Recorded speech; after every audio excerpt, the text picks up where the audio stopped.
afternoon and welcome to our final concurrent session, Strengthen, Test, and Out-of-Class Assignments with MS Office.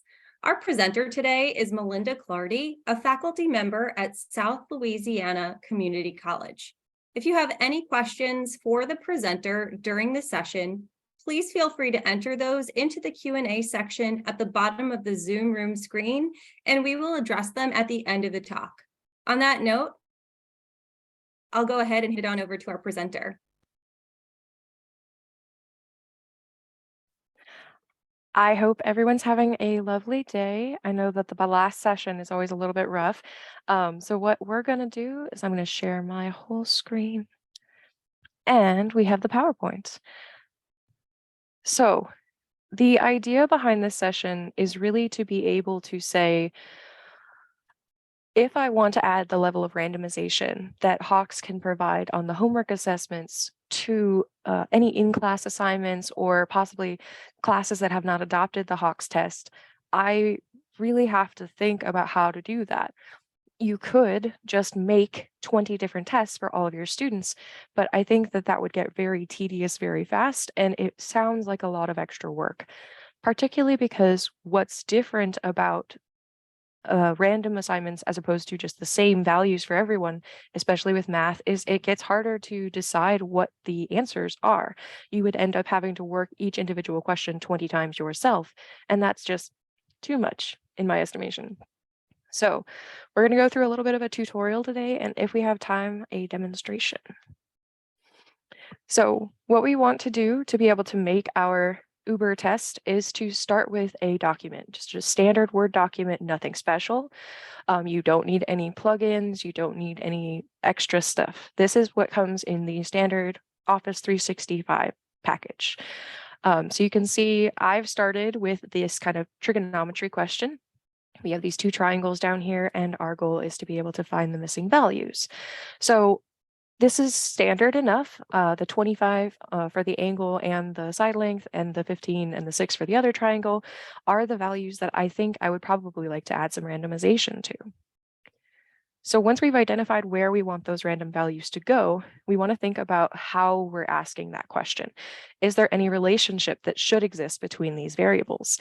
For instance, if I want to make sure that the square comes out nicely for the missing leg on the second triangle, I would have to make sure that the side lengths have a particular relationship.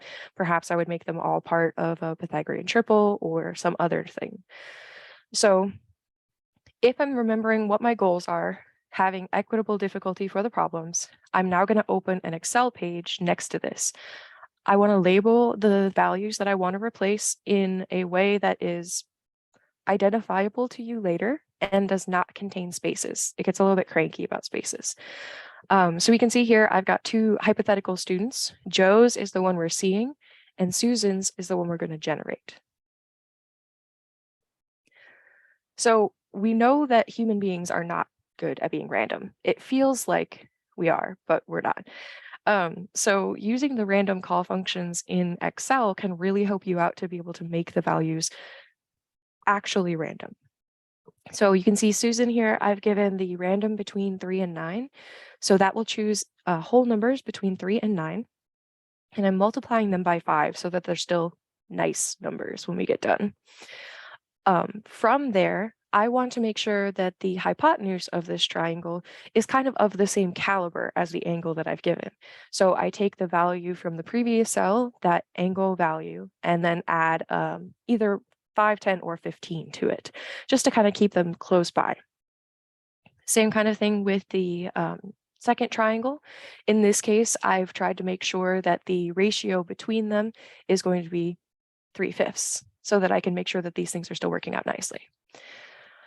The idea is that we put this command into a particular cell, and it will generate that number. And then as many students as we have, we should be able to fill that down so that all of the students' problems are populated and then eventually solved without any extra effort from you. So that's the idea. This is because we have everything in Excel. You can see that I've got that kind of square highlighted, like I'm going to generate an answer to this question. The formula is up above, and when I pull that down, that's what I'm going to get. This fill square is what I'm trying to grab. That on the left is what we're going to find. It fills all of those in with just one drag. I don't have to do all of the problems over and over and over again. In this case, we also have the option to be able to verify our solutions. So the first triangle, we know that the Pythagorean theorem would have to apply. And so I can verify that the side lengths are working out the way that I want them to.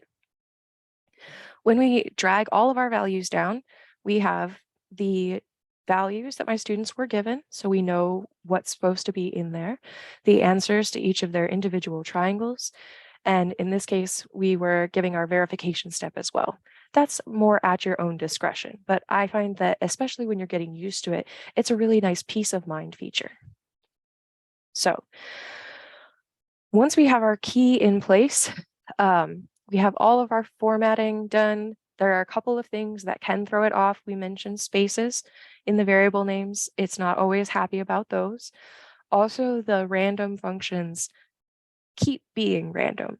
So once you have everything generated the way that you want it, I do recommend you taking this kind of route where you would highlight those values, and then we are going to copy as values only or format as text so that they stop being random.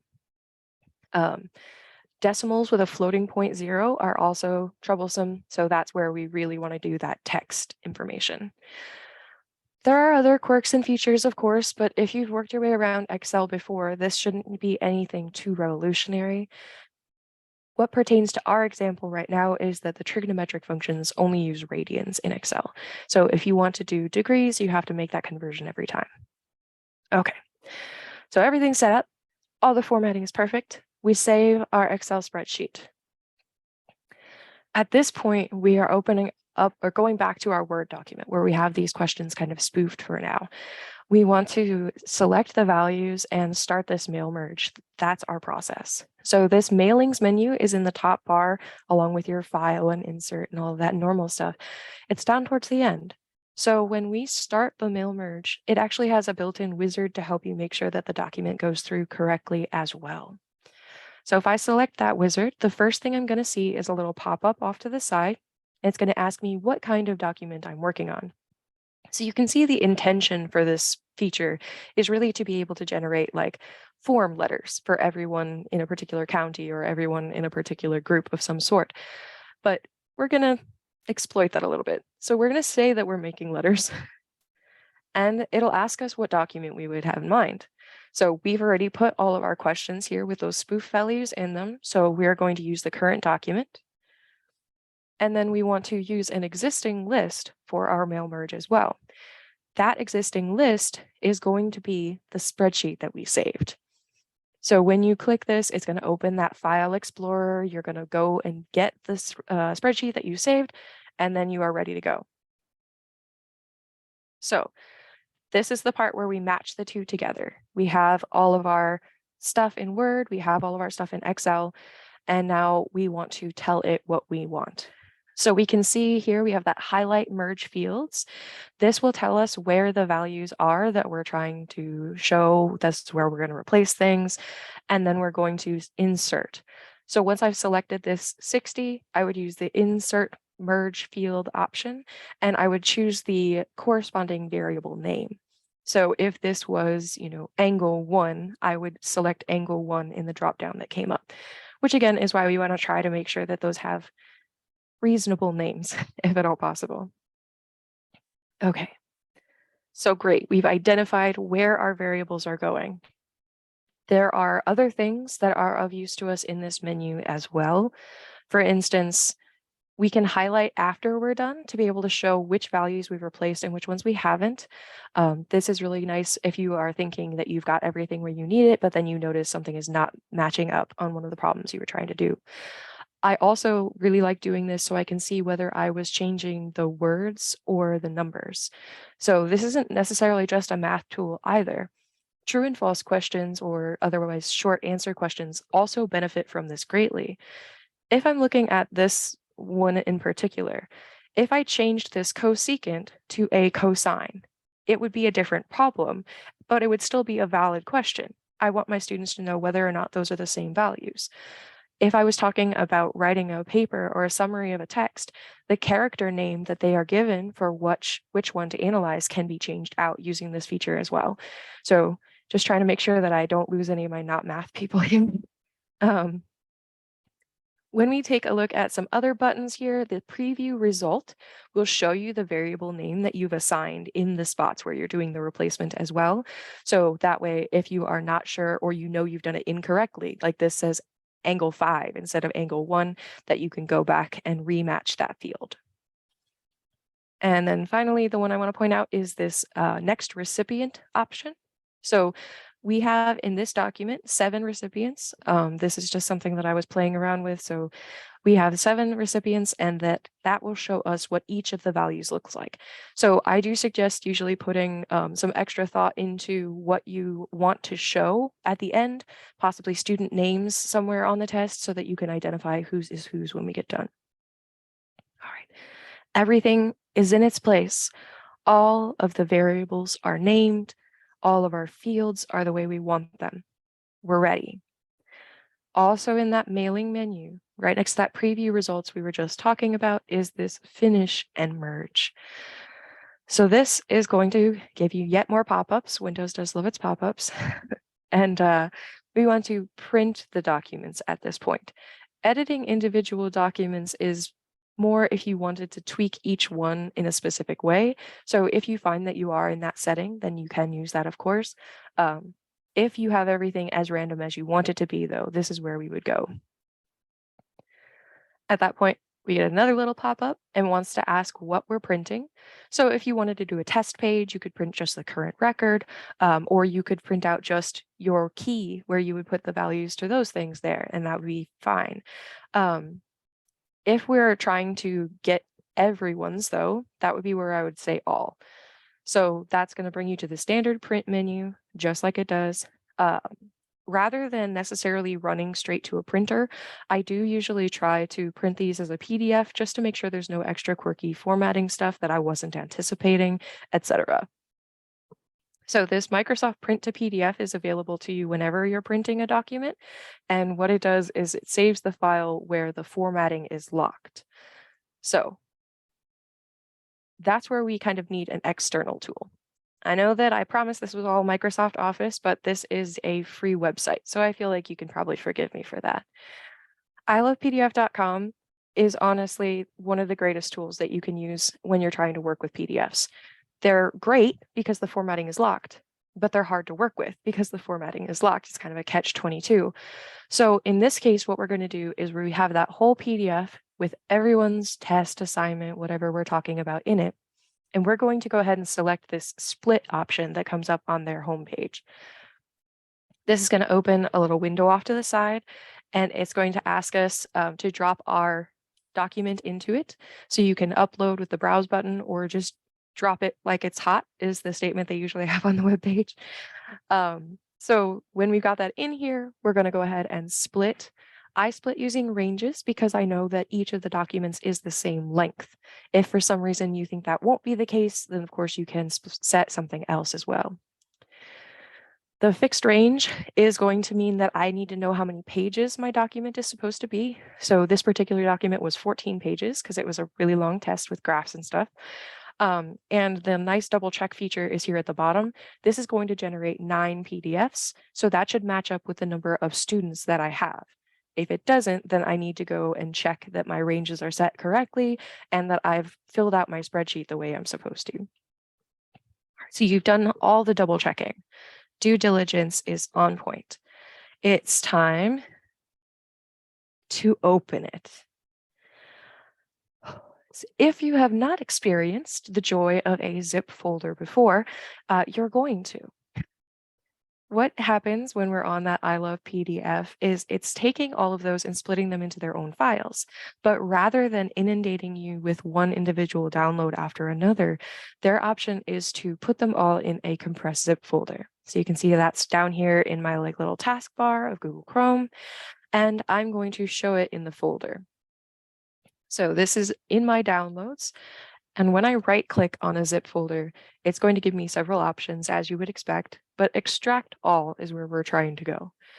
So when we do, it is going to give us the option of where to save it. So maybe you want to put them all into a particular folder. Maybe you want to put them all on your desktop. That's really up to you. But once we have them all, it's time to pass them out. If we're distributing on paper, no big deal. You hand it to the appropriate person or you hand them out to a person and all is well. Digital, which is what I got to experience this with COVID before, was a little bit trickier. So what we can do is just make an email to each individual person, and we can make sure that it does not deliver before a particular time if you want everyone to have an equal amount of time for the assignment. For instance, if you're trying to give a test that starts at 10 and ends at noon, you would have to make sure that all the tests went out exactly at 10. So we would just go ahead and pick the time that we wanted to use there, and it would, as long as Outlook is open at that time, it will send them all together. That one's not too bad, but if you do have a lot of students, then this can be a little bit cumbersome still. So if you are a very advanced user, you can also create a PowerShell command where it would take information from a spreadsheet, much like the one we've already made, containing all of the emails of your students. This would allow you to send out a kind of standard message to them with their individual file attached. That takes some extra work. My husband helped me with that. He's a computer guy, so I do have at least a guru in my corner there. However, we do want to note that this doesn't work on most school workstations. You're not allowed to run something like PowerShell on an enterprise computer because it can make fundamental changes to that device. And you can imagine why your IT doesn't want you to do that. All right, so we have sent them forward. We're done with our process. I want to encourage everyone to be creative with this, right? Think about adding their names at the top, as I said, especially for like a take-home test. Making sure that they have their name at the top means that you know that it's for sure theirs that you're getting back, and you'll be able to identify any of the numbers that are actually someone else's when they did their work. I've used this technique, as you can guess, several times, and it's really interesting when you see the name at the top is Bethany, and you have all of Sarah's numbers. Just completely ignored what was in their questions and copied their friends. And that does make some fairly sound evidence for academic misconduct. As we talked about earlier, we can change like word choices for multiple choice or true and false. We can change the property or character that we want to discuss for extended response. Really, the limit is only your creativity. So we want to think about all the ways that we would want to challenge our students and add that variety and secure all of the things we would want to say if we could sit with them and do that. So there is also a low-tech option for any of you who are starting to feel a bit overwhelmed by the number of programs and commands we've had to use. So this is one that I had done before I learned about mail merge, which is to give a document where the student kind of chooses their own adventure, if you will. So for this one, you can see they're working with a team of welders. We have the position of the first initial in the alphabet. So down here we have Billy. His first initial is a B, and therefore he would use a 2 in that spot. Likewise, his last name Davis means that he would have a 4 for that one. I can, however, also make use of that fill command to be able to make sure that I can verify every student's number with only doing that input once. So in this case, we were doing law of cosines. So we have the square root in the formula bar with that power, which is how you would input any exponents that you want to use. We can see that in this case, we have a radian measure for our cosines. We've just got that in the way that it's supposed to be, no big deal.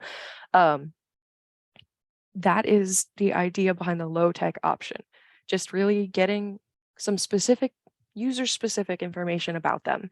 If you have school IDs, you can ask them for a particular character in that school ID, like the last digit or the first digit, to try to add to that list of options that you are making. So We can still use that formula to help us make the key, and this way we didn't have to go through all the mail merge and separate documents to be able to give our own individual touch to these exams or assignments or whatever the case may be. I think about exams most of the time. Take-home exams in particular with math can be vexing because they can just post it online. And I've talked at these conferences before about academic integrity. It's a big deal for me.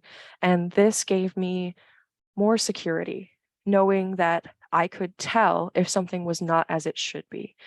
And that meant a lot in those uncertain times. So one more thing that I want to point out for my fellow Hawks users here is the Hawks question builder. If you've never tried it before, it's awesome, by the way. You can make your own questions and answers, and you can add as much detail or context or randomness as you want. So we can see I have the basic foundations for a question here, the proportion of candy that we have, right? So what I want is this little bar right here. It has that variable manager there with that X, and I would want to select that so that it opens a little window like Excel. It's going to give me this information here. So here's my pop-up. I would label the variable whatever you want. In this case, you can, have a little more latitude than you did with Excel. And you're allowed to put words as well as numbers in here. So you can also add more than one variable. So if you want the name of the candy to be different, like rough shuffled differently than the number of candies, that's fine too. You can get it to do both of those things by adding another variable name. So one might be candy and one might be amount. And that would give you that double layer of randomness to compound the number of options that are possible and decrease the chance that somebody has the same by sheer chance. So once we have everything we want into that variable manager, it's going to take it back over to here. This is our question with all of the values in place, a preview of how it will all look in the end. So we can see that it's got the M&Ms here from the first row, as well as the 150 and 20. And then it's giving us the answer down here as that unsimplified fraction. It's all formatted really nicely. And we have a randomized question in Hawks that had our own personal flair to it. This is particularly nice if you want to be able to give some more of those extended response questions. Having some kind of scaffolding mixed in with that really helps to be able to drive your point home, which is awesome. That's what we're all here for, right? All right. So as far as right now, I'm done with the presentation. However, I can, if they will allow, do a little bit of a demonstration on some of the Excel commands and stuff right now. Do we have time for that, or are there a lot of questions? No, I think we have plenty of time for that. Go. Excellent. Okay. Go for it. So we're going to go ahead and look down here at our Microsoft suite as we would expect. So I started an Excel sheet a little bit earlier. We can see I've got some general students in here. This is the one we were looking at in the PowerPoint. So what I know about all of this is that any given value can be filled by just dragging this down. So right here, I've already taken and found the perfect square that lies inside of each of those radicals in our second triangle. And just by dragging down again, we can see if any of those have approximations. This is particularly nice if you want to try to make sure that everybody has integer answers, or if everybody has to simplify a radical that is not a perfect square. If you want it to work out a particular way, all you have to do is change the commands. So in this case, because I had the 3-to-5 ratio between them, I wasn't having any of that weirdness here. So now I also would want to bring up my document. So we can see we've got the triangles over here. I'm going to put it side by side with the Excel here. And that mailings window is right up there at the top. So if I select it and I start a mail merge, I'm going to go through that wizard just as we said. So off to the side here, we've got the menu options. We are making letters, quote unquote. And we are going to use this current document. So we'll continue to select recipients. And I'm going to browse to use the list that I've already saved over here. Okay, so it will automatically take you into this My Data Sources folder. If you want to try to save there, you can. I usually find it's not worth the hassle since it's not too bad to go and find the document you're looking for either. So in this case, it's example. So example, it's just scrolling so fast. Spreadsheet, beautiful. Open. Okay, so it's using sheet 1. You can make multiple sheets, especially if you wanted to use this for that PowerShell command as well. So I'm going to say that's great.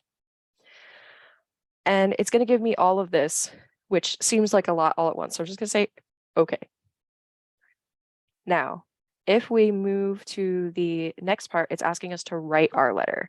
It's asking us to fill in all the things that we want to change. So if I now select one of these numbers, I would be able to, I'm going to make that bigger. It took away some of my options.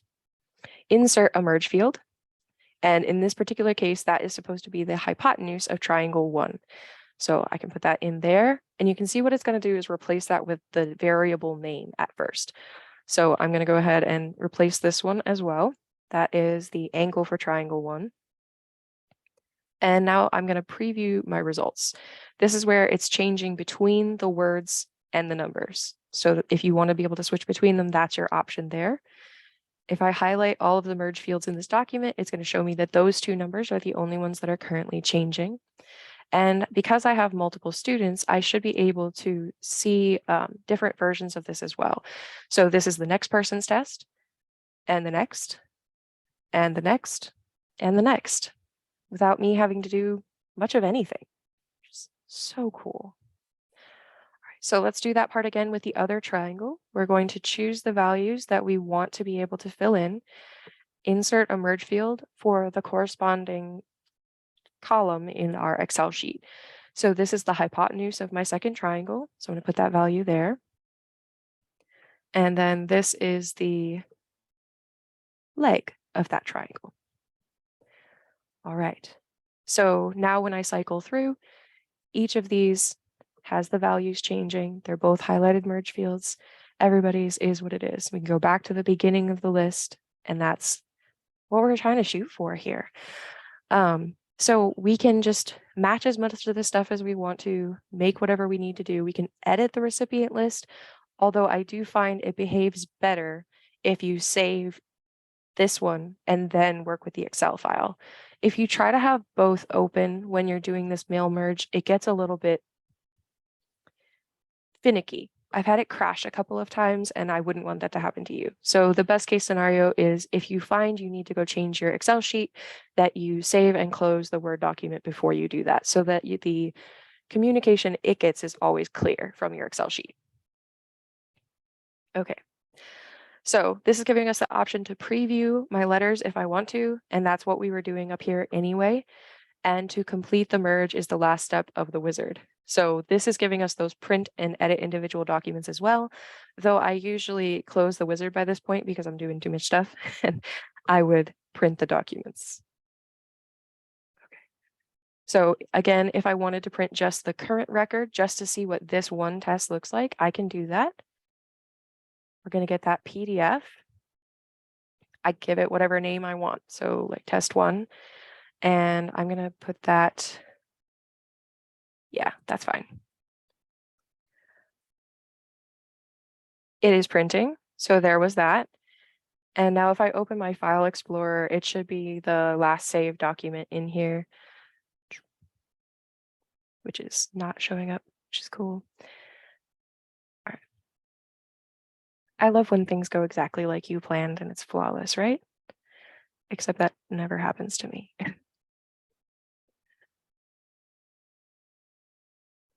All the way down here to test 1. All right. So this is the PDF that it printed. You can see that because I was highlighting the merge fields, it actually kept that highlighting.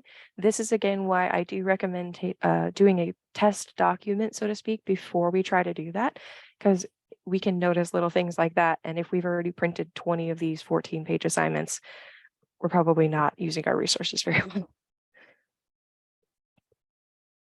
Okay. So again, in general, our goal is to be able to solve whatever we want to solve in our Excel sheet, give as many examples as we need, give them the correct relationship between them, and be able to put them in here. So if I look at both again side by side, one thing that I would say as far as trying to make equitable questions is that if I look through some of these in particular, that 30-degree angle is going to give me some nicer values than some of the other ones will. So I may decide at that point that I don't want to use that 30. I would want to go in here and change so that can't happen. And that's fine. But again, it's going to be best if you close your word sheet before you do it. I'll try to make the live change and see if we get anything to break. So I have two 30s currently in my list. Perhaps I would change them to 25 and 35 respectively. Okay. Oh, I got another one down here. 35. All right. So when I save that again, will the changes come over? Sometimes they do, sometimes they don't. So when I move forward and back to that one, there's that 25 we put in. Continuing, we have the 40, 35, 35. So that is giving us what we wanted. Everything has reset nicely this time. So thank you for cooperating, Microsoft Excel. I appreciate you. And that's pretty much the gist of it. Adding whatever you feel like is important to your assignment, you can make it as long or as short as you want. I've used this to make in-class assignments so that I can make sure each person is considering different values as they go. I've used it to make the take-home tests. It means that you get that extra level of security. It's not just one guy sitting in somebody's dorm doing everybody's test because it's all exactly the same. It's that student has to think about, or at least that guy that they paid in the dorm has to think about each of them individually, which is at least as close as we're going to get to a sure thing in that kind of situation. So, all right. So I do see that we have a Q&A statement. Do we want to do that now? Yeah, sure. It was just a comment, just saying that this is fantastic and thank you for sharing. So if there are any other questions, if there are any other questions, please feel free to drop them in the chat. We've got everything open. So if there's something you want to see or test out, I'm happy to demo it for you.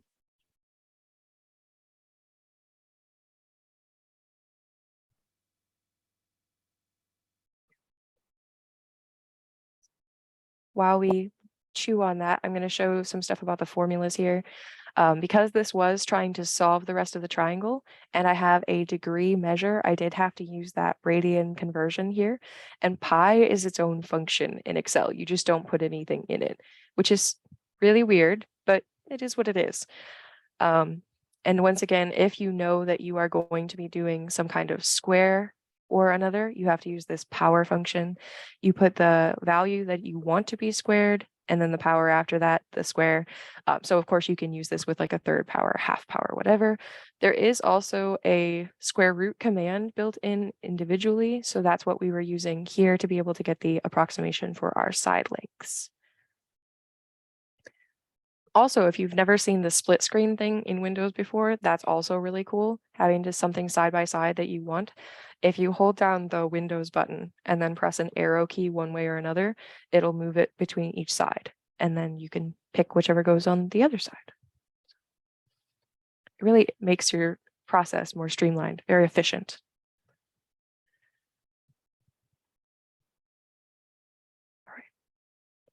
Just another comment, love it all. Huge learning curve for sure. Thank you.